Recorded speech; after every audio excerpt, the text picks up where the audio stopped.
Jealousy.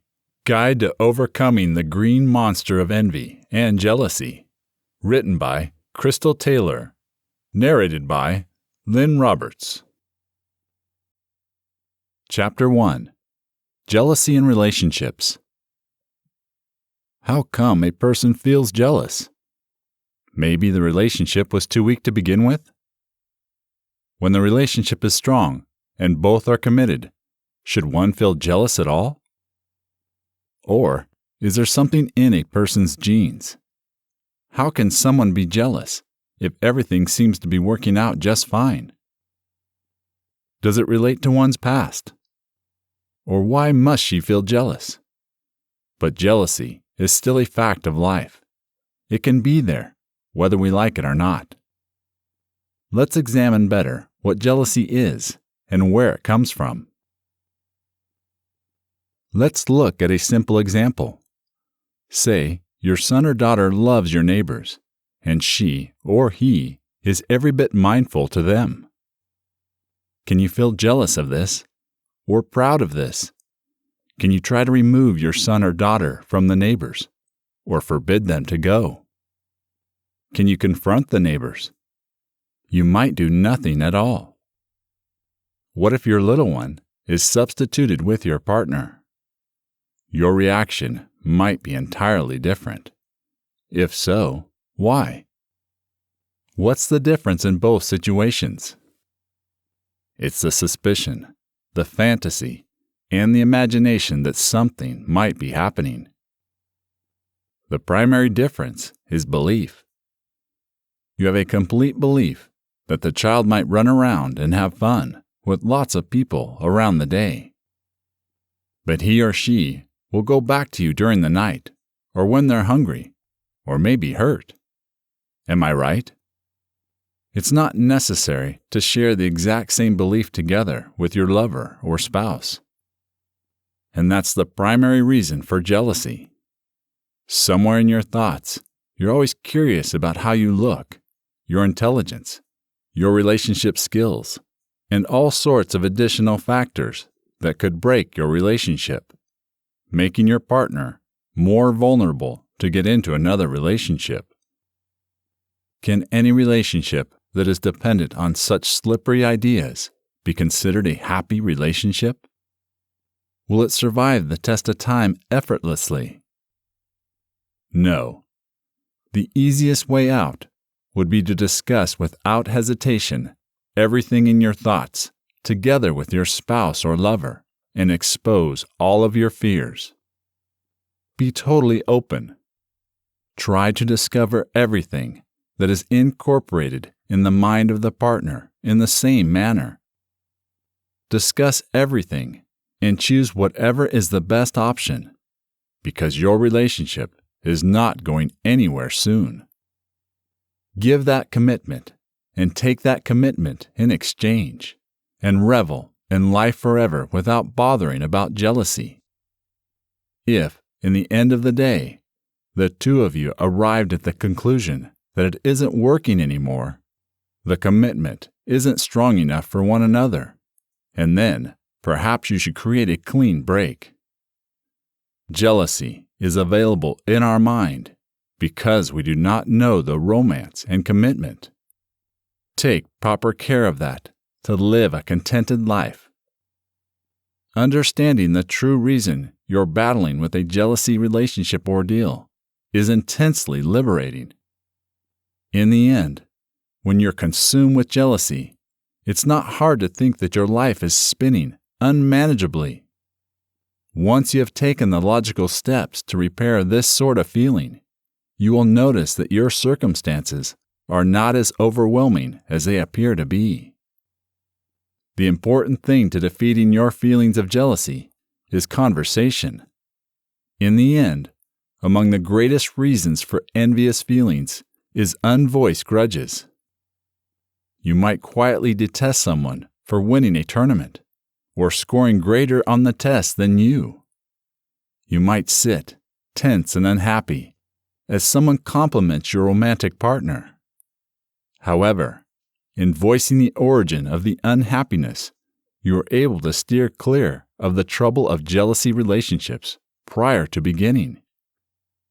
You won't just be venting your worries and frustrations, and individuals around you can assist, and it becomes clear that this sort of feeling is irrational. Keeping a diary is a different way to overcome your jealousy relationships. Writing, in the end, is recognized as probably the most therapeutic means of unloading your anxieties. It's not only a great way to clear the mind, but you will find the benefit of having the ability to appreciate every day once you have calmed down just a little. This enables you to definitely see the problem from a new perspective. In case your jealousy is beginning to interfere with your personal life or at work, you might want to consider therapy as a second alternative. A counselor can give you a calm, neutral listening ear to vent your troubles to.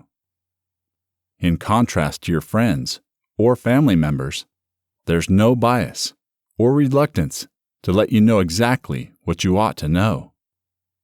She or he can also give you a qualified foundation for coping with your own personal problem. Your counselor will have the ability to suggest methods to defeat your jealousy in your relationships, but he or she may also be in position to uncover the main underlying reasons of this problem. Once you have learned this, you will notice that it's significantly simpler to see your feelings of anger and jealousy for what they really are: insecurities. Romantic jealousy. With regards to romantic jealousy, it's not hard to lapse into negative thinking. You might, for instance, feel angry at the person you are romantically thinking about for selecting another person. You may even feel angry at the person she or he chose.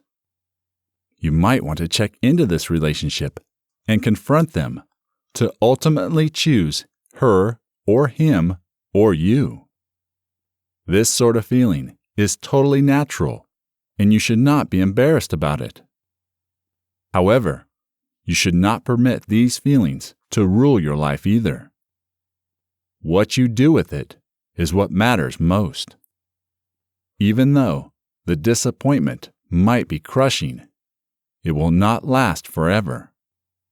Understanding that is among the greatest steps in working with romantic jealousy. You might feel at that time you won't ever find other people.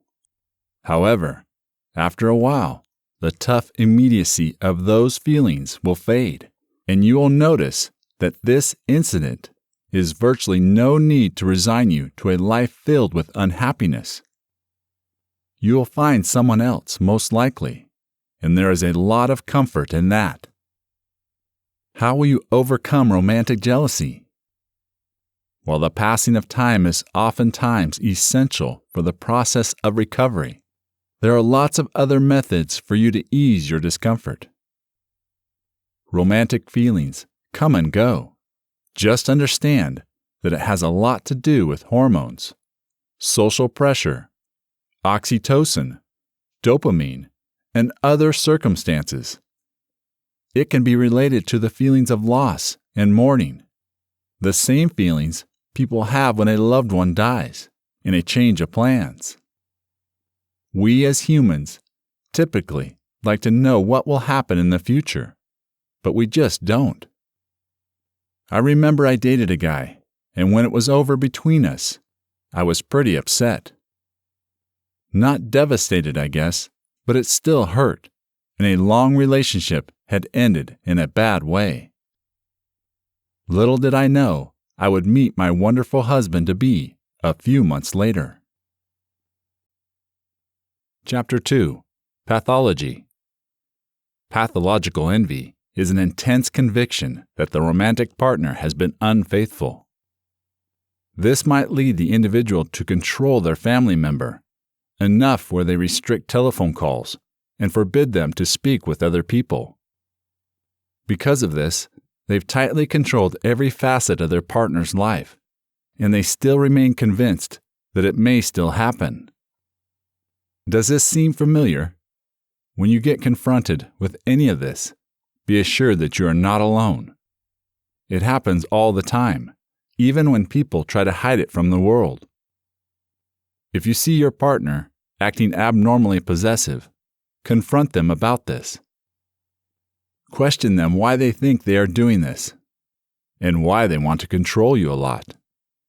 And getting the issue to come to light in whatsoever confrontational way you think is best, you might be able to consider the actual reason your romantic partner is showing indications of pathological jealousy.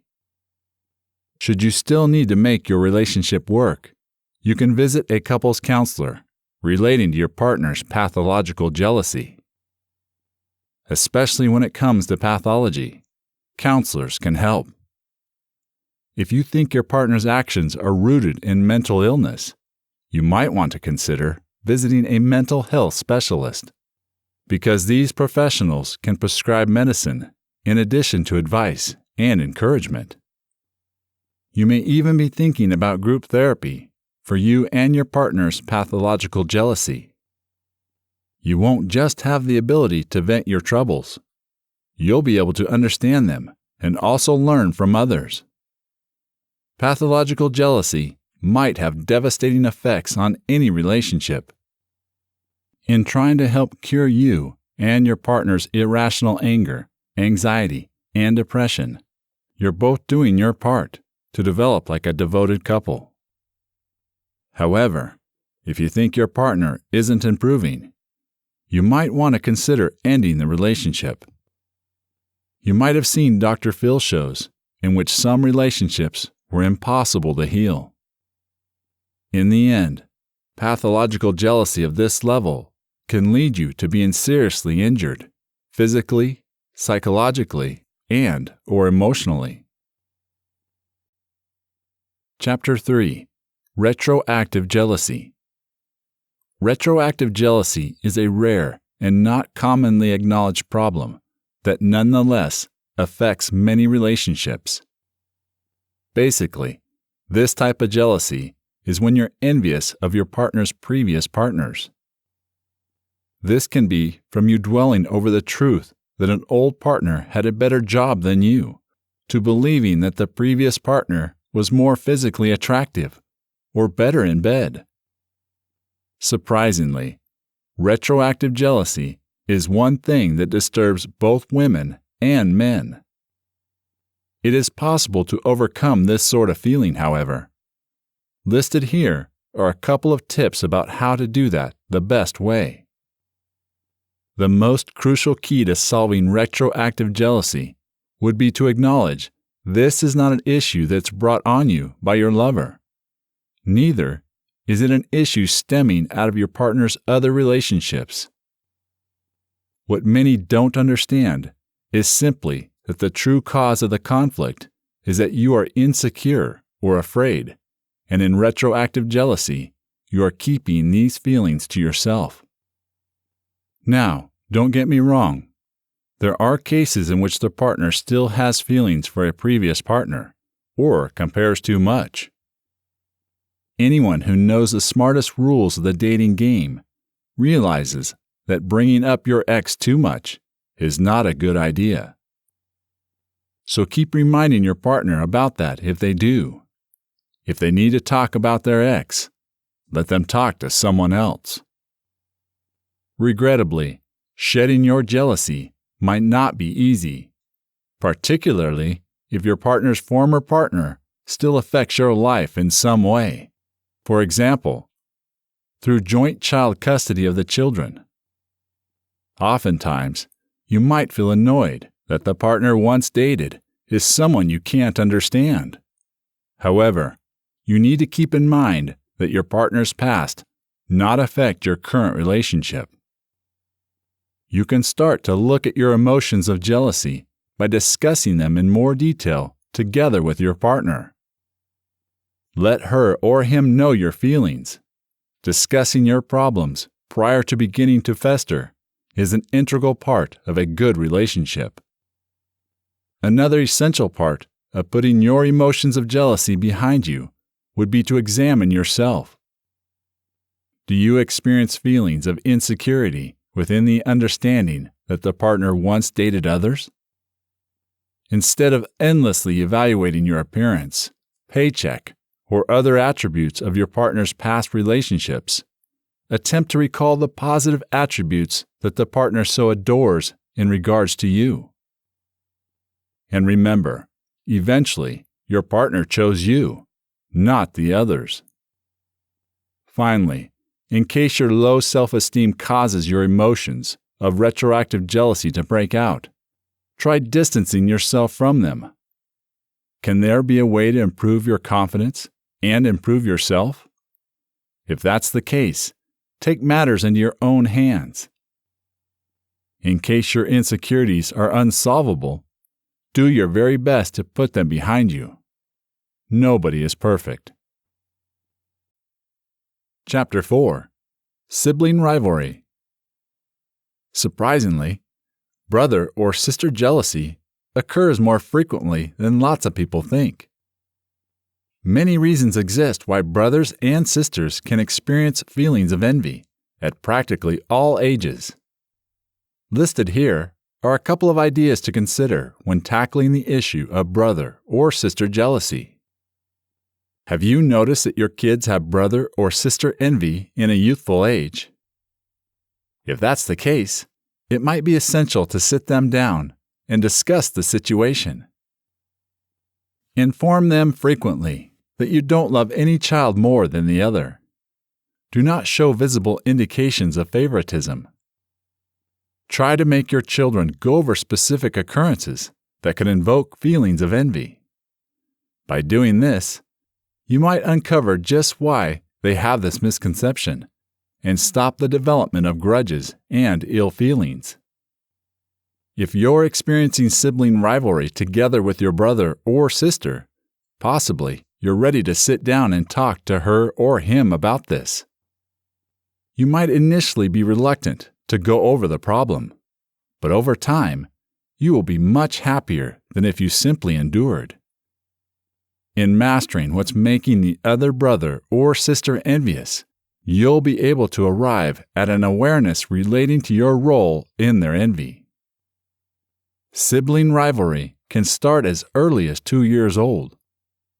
I remember when our oldest daughter started showing a bit more bad behavior when the new baby was born. Of course, this could be just related to the age, some tension in the home, or something else. But it was obvious, because she would say things like, "That's not my sister," or "I am your daughter, not her." It's not always easy to compete with your siblings. Instead, try to just be yourself. This sounds too simple, but sometimes it's really just that. Outperform your own previous achievements, not theirs. Chapter 5. Jealousy in Professions.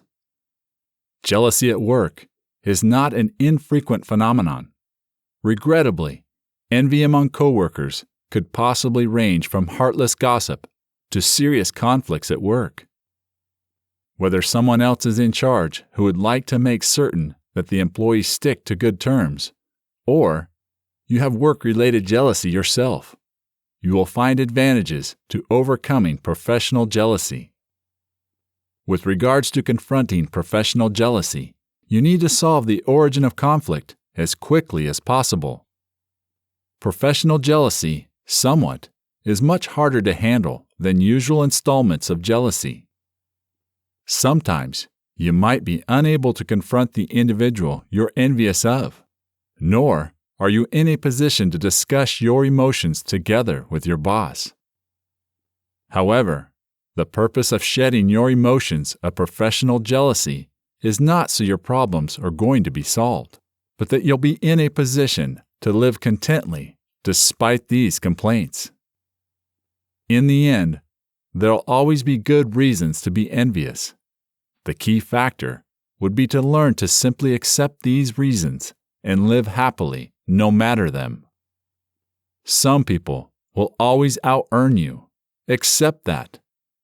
I know gurus who look up to millionaires, and millionaires who look up to billionaires.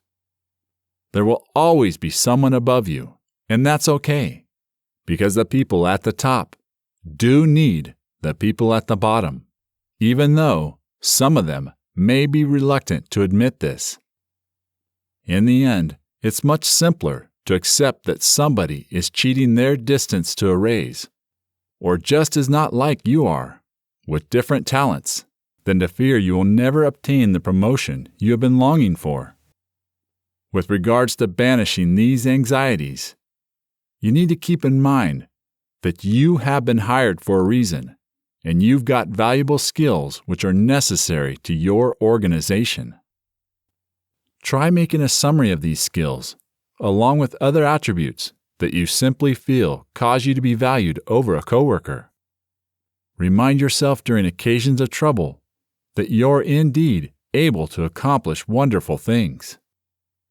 You will be amazed at how helpful this process is for banishing feelings of jealousy. Don't let stress get in your way.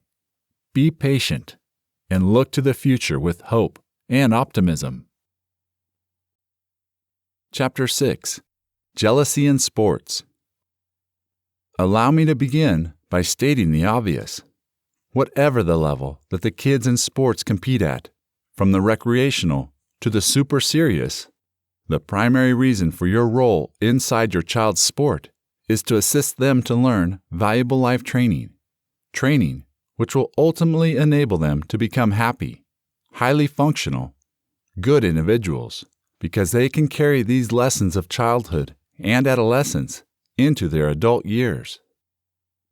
Sports entertainment, when at the disposal of appropriate adults, are wonderful classrooms to educate these life trainings. The primary reason for your task in your child's sport should not be to make sure they start, score more goals than their teammates, beat Timmy or Cammy, or end up on the all-star team. If you feel winning and to be the best are the primary goal here, then you're sadly mistaken and unintentionally guiding your children down the wrong track. They will not mature because of results, but because of overcoming their own weaknesses. It's perfectly fine for your children to obtain a high score, earn a university scholarship, or go pro. Childhood dreams are absolutely invaluable in motivating kids to feel passion and stand out. However, from your view on it, you shouldn't be pushing your children to earn scholarships or to really make it towards the pros. The realistic chances of that happening are extremely slim, and their dreams might get shattered for no reason. To get better is good, but to have fun is an important component too. When a sports athlete does earn the elusive scholarship or signs that lucrative pro contract, it isn't only because they worked hard on it. Any athlete who achieves that top degree of performance achieves this simply because they, as well as their parents, know that sports are there to build us up. Sports success always comes naturally from your kids loving their sport, and also the quest and understanding the right training in the game. There needs to be some passion. Your key role here, with regards to your son's or daughter's sport, would be to support them to set goals, not set them for them. This also means that the process matters more than the end results.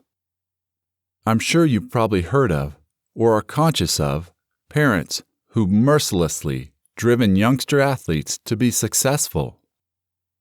You can even find tales about mothers and fathers of some professional athletes who've pressed their kids' sports to this higher level.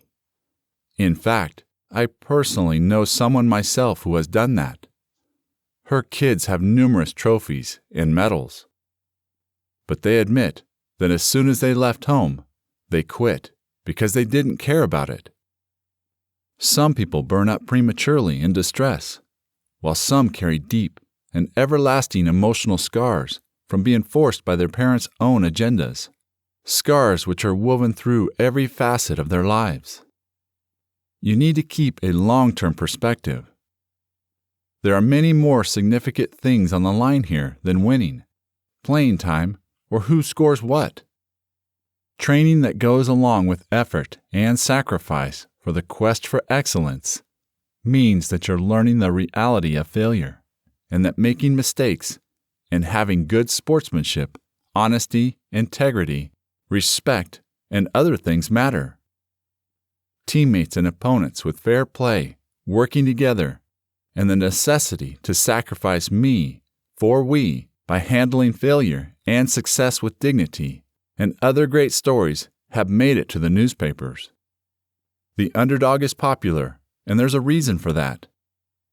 How can we teach our children this critical life training? Largely by who we appear to be and just how we act. To put it simply, your most effective teaching and parenting tool is being a role model. Your children always learn much more from what you are and your actions than from that which you tell them. If that is the situation, then please let me know precisely what you are teaching your 12-year-old boy if you get up on the sidelines and noisily criticize another player on his team every time they get some things wrong. This may be especially true for team sports like soccer and basketball. Whenever your daughter's teammate Kim scores, what are you exactly teaching your child when you grunt and show your visible displeasure as that happens? What is the lesson there? Will your daughter feel stupid when another kid is successful? Will she resent Kim? Should she discover that one ought to always be jealous and exasperated of individuals who have success or are on a greater level of skill, even if they're teammates? What became of the notion that the greater your teammates, and also the better your competition, the higher chance you have at excelling and growing as both a sports athlete as well as a person? And therefore, are you blinded from your jealousy to not understand that Kim is among the best kids around the team, a real leader, and somebody who always lifts her teammates up instead of knocks them down? You've got an essential role in your child's sports team. How good you play this role will dramatically have an effect on your boy's or daughter's happiness, self-esteem, learning, and quest for excellence both off and on the field. Keep your games in perspective. Support and encourage your son or daughter and everybody on their team. Love your son or daughter unconditionally, despite of how well they play, or the number of mistakes they may make. Make certain that the child recognizes that your respect and love on their behalf isn't based mostly on the end result of the game, or their number of minutes on the court or field. It's about effort. Tell them you care about them doing their best, and that this is good enough. I remember seeing a girls' basketball team that played another girls' team. The first team was not good at basketball. In fact, they were very clumsy. The coach was a friendly, loving woman who cared about how they felt. She encouraged them to do well, but perhaps she could have used a bit more training on how to help the girls perfect their plays and skills. However, the other team was much, much better. They outscored the first team 8-1 every time. Eventually, the match was almost over. The losers had a timeout, and their coach told them to keep the other team's score under 100 points. The girls were excited and went back to the court to play. When the game ended, it was 96-14. The winners had 82 points more than the losing team. But the winners were not the ones cheering. The losing team was excited because at least they didn't allow the other team to score 100 points against them. They cheered and celebrated as if they had won. The girls jumped up and down, smiled, hugged their coach, and went to the showers with relief. The winning team, on the contrary, had their heads down and slouched away as if they had lost. This taught me a lot about perspective. Sure, the better team won, but they didn't even appreciate their own performance. The losing team had set an achievable goal and was happy with having their expectations met. It was a joy to see this little 9-year-old girl's team be so enthusiastic about losing that much. Very ironic. Chapter 7. Possessiveness. Jealousy has a lot to do with being possessive. We want exclusivity, and maybe that's a good thing for relationships to thrive. But when it gets out of hand, problems arise. I think it's like taking a picture of someone. You can capture their image and store it on your computer, or print it. When you do, it's almost like that person belongs to you. We always want to have more, be more, and show off. It's a little bit of greed that goes along with these feelings. But perhaps it's made that way for a reason. When a guy looks at pornographic images and his female partner catches him, how does that make her feel? Exactly, not loved. She feels as if he's not satisfied with just her. If he flirts with another woman, and that woman flirts back, this may make her resentful to that woman. I know how it feels. My husband was a little annoyed when he was dating me and another guy with a motorcycle stepped up and took me for a ride. The guy was obviously showing off, which became clear by how he flirted with me. And when my husband, then boyfriend, noticed this, he said that he didn't like the motorcycle dude. Of course not. I was his girlfriend. He owned me, right?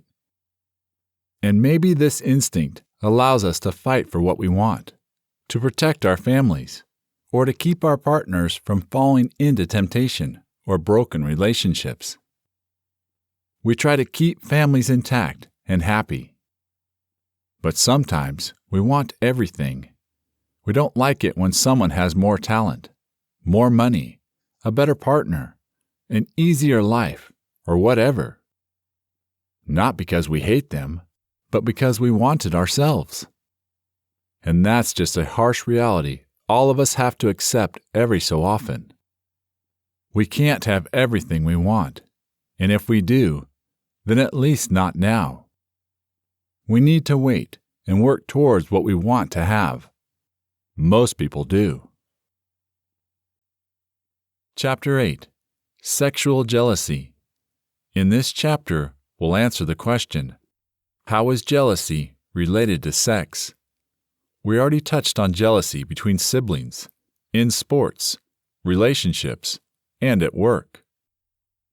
In relationships, jealousy and sexuality are closely related. They are primal instincts of nature that can work for our benefit or work against us, and we need to learn how to handle them and use them, not brush these feelings aside. We will discuss this topic in this chapter in the form of some questions and answers. Is sexual jealousy the strongest? Well, it's the most challenging to handle. I will tell you that from general observations. If we are in a serious relationship with someone, we all know rationally that people can't own him or her, but emotionally you want to. Whenever we see a menace to the relationship, it's as though a bit of ourself has been stolen. We want to find our other half, the person who completes us, physically and emotionally, and secretively, we don't allow anyone else to get in our way. Humans are made this way, and I've seen so many people ignore their own feelings because they got swept away by the current trends of indecency and unfaithfulness. And then, later, they wonder why they have been so messed up emotionally. It's because they go against their own nature. Let's say there's no obvious threat. Does jealousy frequently arise anyway? Yes. Freud described 3 kinds of sexual jealousy. Normal jealousy is really a reaction to a genuine threat. Delusional jealousy is generally seen only in psychotic people. They react to totally unreal clues. For example, they hear voices within the television set, letting them know their partner is sleeping with the mailman or something. The third type is known as forecasted jealousy. For instance, a guy wants to see other women, but he can't be honest to himself.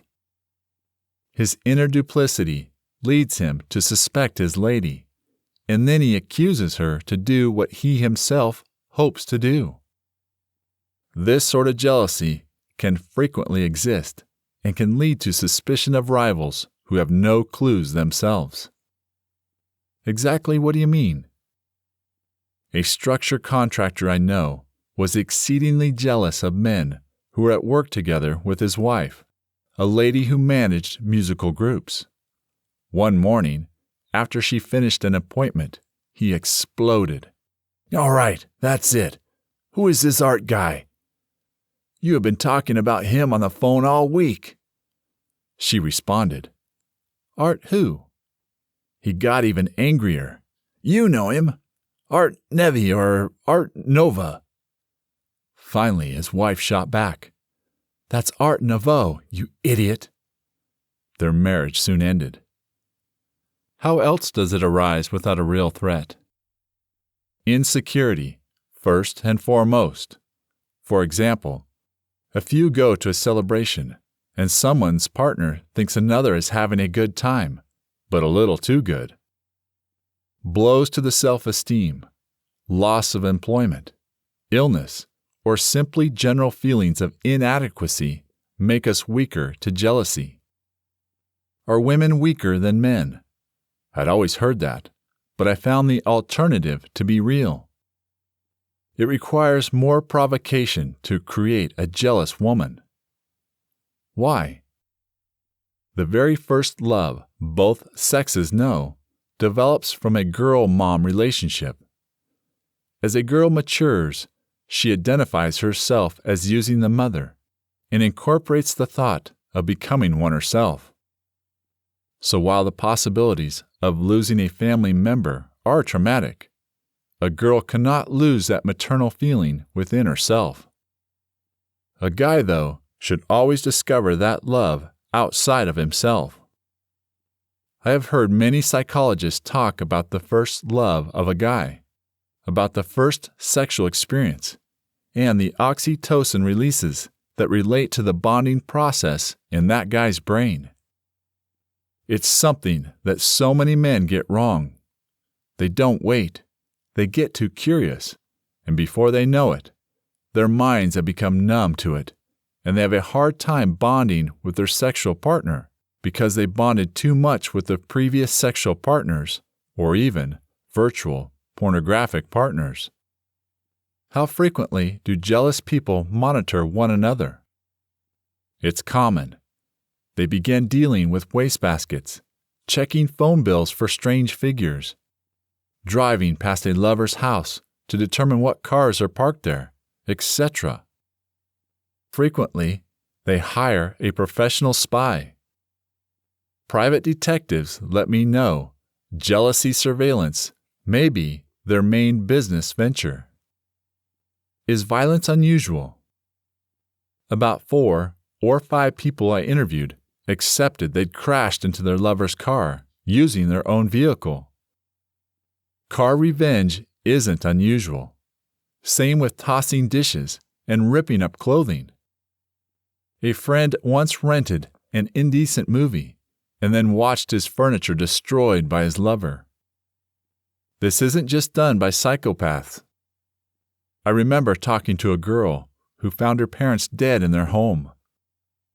She talked about it with no emotion. She said that as a young teenager, she entered the home one day and found 2 corpses. Her mom chopped up in pieces, an axe next to it, and her dad with a gunshot in his head and a gun next to him.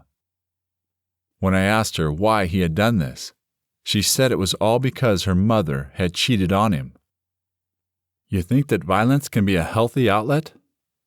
Absolutely not.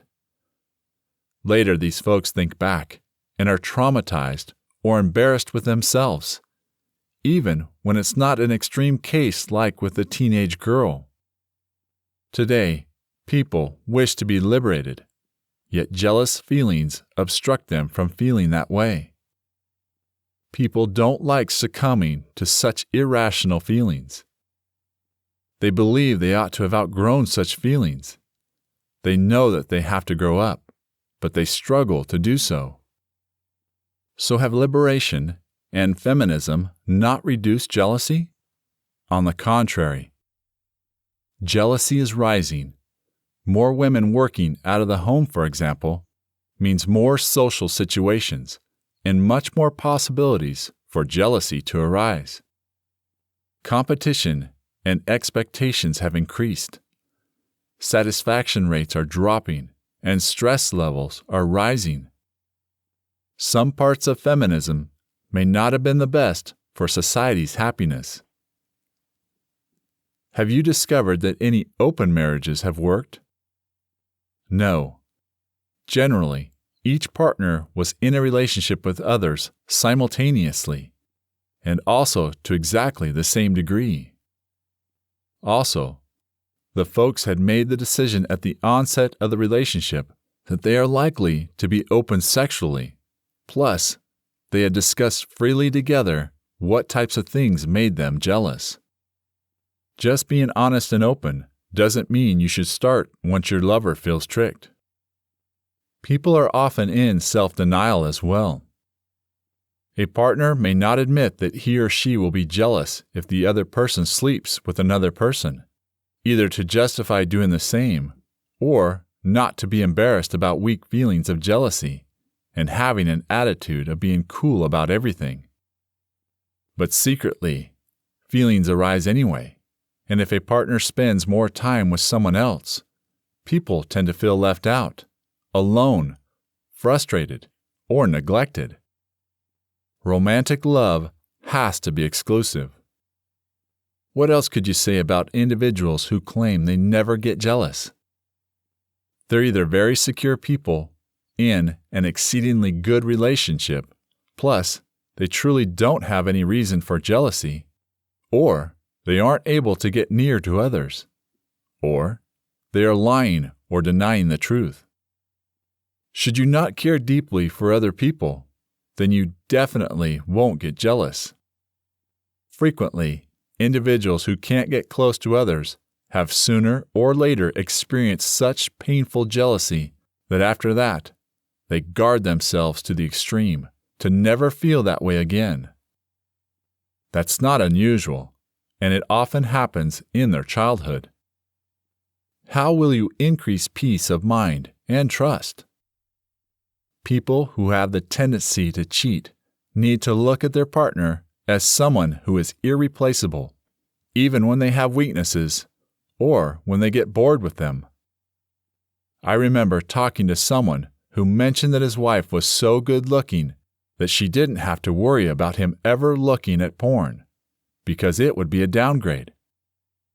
Of course, he said this jokingly, and he knew very well that even if you have the most beautiful woman in the universe, you could still get addicted to that stuff, and so that's why he stayed away from it. He didn't underestimate the enslaving power of sexual explicit pictures, so he avoided it like the plague. But to tell her that made him feel special himself, because he considered himself the luckiest man in the world. If you become jealous, what's the suggested treatment? It's going to be something like this. Number 1, admit you're jealous of another and feel guilty. Number 2, escape. Have a short vacation. Number 3, obtain a good night's sleep. A massage or hot bath will also help. Number 4, speak with someone supportive. Number 5, put your feelings in writing. Number 6, meditate on your feelings. They will not be gnawing at you constantly. Number 7, keep busy. Number 8, read wise counsel. Number 9. Laugh. Watch a funny movie. Do you think the porn industry has a bad effect on jealousy and relationships? Absolutely. Addicts watch these images and feel either out of control, numbed, apathetic, or jealous of the pictures themselves. Photographs with exaggerated procreative organs make so many people insecure that they go through surgery, get fake enlargement products, or do whatever else to stand out more without really feeling loved. Partners often feel hurt because they feel that they aren't good or beautiful enough for their addicted partner. It's a real pit of misery, and I advise anyone who is not addicted to stay away from it. I've heard too many stories of broken marriages, months of therapy, emotional damage, and even dark stories about trafficked women who are forced or mistreated in the industry. Do yourself, society, your family, and the victims of this industry a favor and find help if you are an addict. You will look back and see that you're in a better place. What else would you like to add? Try to build self-esteem so you won't feel insecure if you lose something or someone, or if someone does something better than you. If you know your worth, you don't care if someone beats you at something, and you'll be less suspicious in your relationship. Chapter 9. Extreme Jealousy Stories. Here are some stories and quotes from real people, obviously their names kept secret, that tell the sad tale of extreme jealousy and its destructive consequences. Number 1. The jealous Saudi husband who divorced his wife after she kissed a horse. Incriminating photos of somebody kissing someone else has surely ended many relationships. But this jealous husband took things a tad too serious. A Saudi man divorced his wife after finding an image of her kissing a horse on social media. The unnamed lady stated she took the photo of her horsey's smooch near Riyadh, Saudi Arabia herself. She added that her divorce hasn't made her regret kissing the horse, and that she wasn't upset by splitting from the man who cannot separate humans and creatures. She also stated she's very happy with the image because it expresses her passion for Arabian horses. Number 2.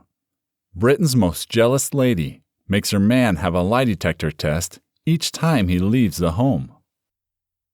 A woman who makes her husband have a lie detector test to demonstrate he's been faithful each time he leaves the home continues to be identified as having an uncommon condition that triggers delusional jealousy.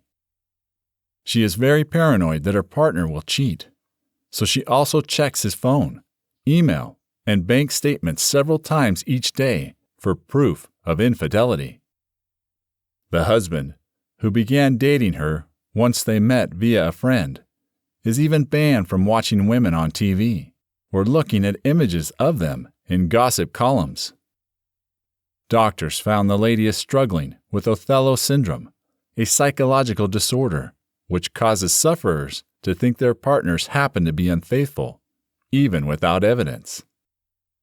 Number 3.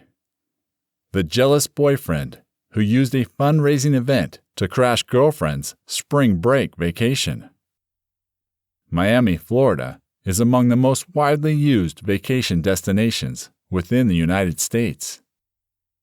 However, for one man, watching his girlfriend visit the town of beautiful scenery and other beautiful people was an excessive amount to deal with.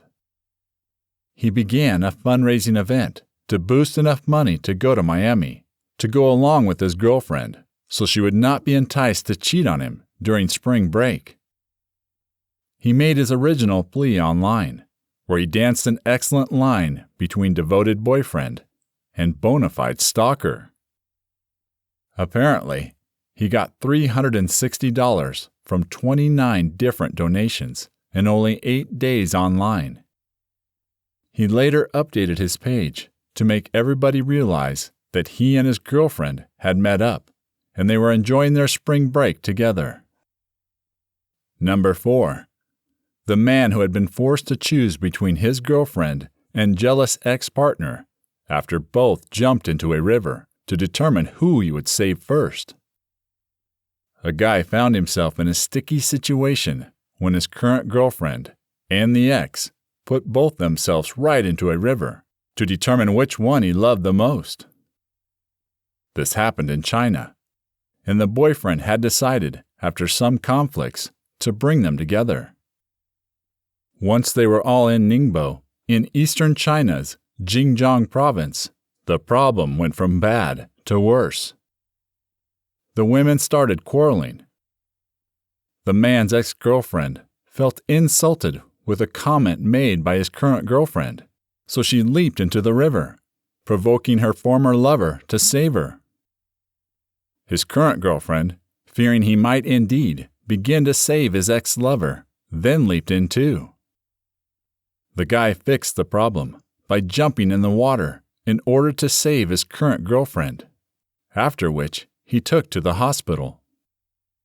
His brother, who was a fireman, then saved his ex later. They showed up at the scene and helped the heartbroken lady from the water. Number 5. The jealous wife who chopped off her cheating husband's penis 2 times. After finding that her 32-year-old husband was cheating in Henan province, his wife chopped off his penis as they were sleeping in their bedroom. The man's penis was reattached by surgeons, but his wife visited the healthcare facility room where he stayed and chopped off his healing genitalia again. Everything began when the husband didn't remember to sign off on his wife's cell phone after delivering a naughty email to his 21-year-old adulterous lover. She went mad when she saw the email. After chopping his genitals off for the second time, she threw his penis out of the hospital window. It was never found, and it was thought to have been taken by stray cats or dogs.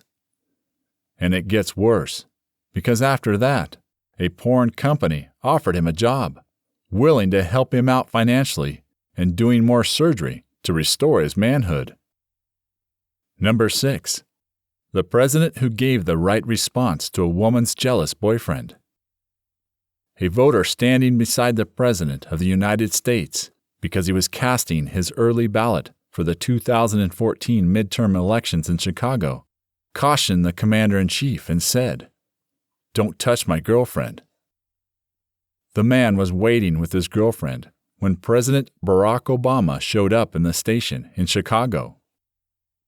The flabbergasted Obama responded, "I really wasn't thinking about it."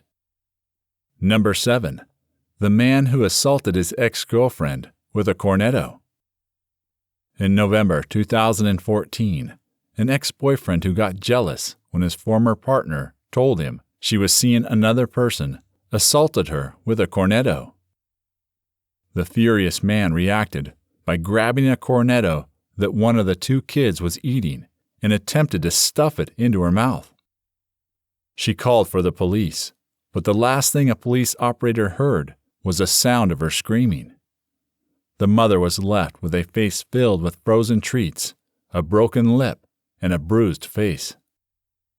The man didn't have any previous crimes in his name, but he was put on trial for assaulting his partner of 4 years. His lawyer attempted to excuse him by saying she taunted his client with intimate information regarding her sex life using the unnamed other man. Regardless of the bust-up, the feuding couple is actually together again. Isn't love sweet? Number 8. The jealous man who smashed his girlfriend's laptop, having seen a photograph posted on her Facebook page by her and suspecting cheating, even though it was just an image of Mitt Romney. A violent, overbearing boyfriend punched his girlfriend and smashed her computer after becoming jealous of the picture of Mitt Romney published on her Facebook page. He had accused her of cheating and having seen a mysterious man on her Facebook page. He was eventually charged with domestic assault and locked up. Number 9. The jealous girlfriend who stabbed a guy to death, who was only texting his boss. In March 2015, a Bronx man texting his boss to tell him he'd be late for work was stabbed to death by his jealous girlfriend, who thought he was texting another girl. He was frequently stabbed in the torso during the fight by his girlfriend in their apartment. The battle started after he texted his manager to inform him he'd be late. The girl became enraged because she thought he was texting another girl. The innocent guy was pronounced dead at the hospital. The girl, that had no prior arrests, was arrested at the scene. This has been Jealousy: Guide to Overcoming the Green Monster of Envy and Jealousy. Written by Crystal Taylor. Narrated by Lynn Roberts. Copyright 2017 by Crystal Taylor. Production copyright 2017 by Crystal Taylor.